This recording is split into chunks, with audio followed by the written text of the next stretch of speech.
Hi there, my name's Sadia and welcome to Recipes for Littlies. Today I'll be showing you how to make a simple rice pudding.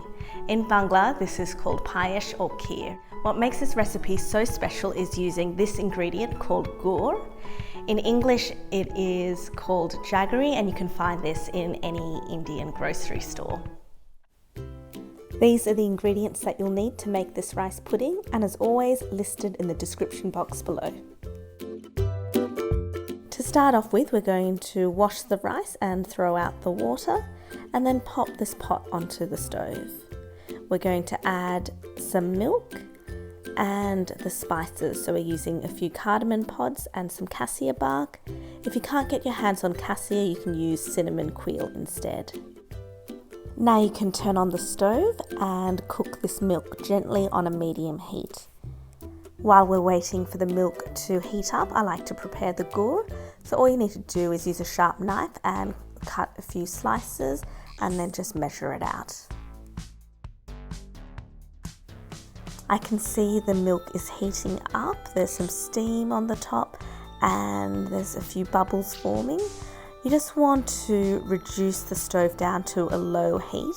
You want to cook this gently for about 30 minutes. And over this time, you want to make sure you keep stirring the pot every few minutes while the rice is cooking and the milk evaporates. So it's been about 30 minutes now. I can see the milk has reduced, and I'm just going to check on the rice. If I squeeze it between my fingers, it's really easy to break apart, so I know the rice is cooked well. I'm now going to heat up a little bit of ghee in a small fry pan and some slithered almonds and add some sultanas. You just want to keep stirring this until the sultanas become nice and plump like this.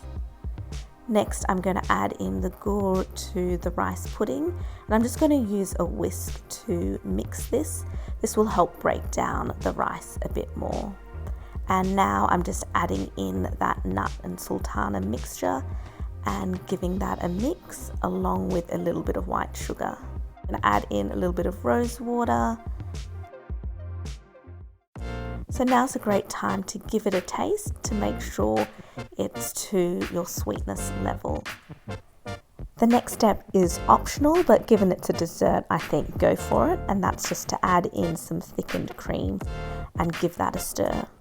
And there you have it, your delicious, luscious rice pudding. All you have to do now is to transfer the mixture into a bowl and let it cool in the fridge for a few hours. This is what the texture looks like after it's completely cooled. You can see the rice pudding has completely thickened up. It is so delicious. Now it's time for my top tips.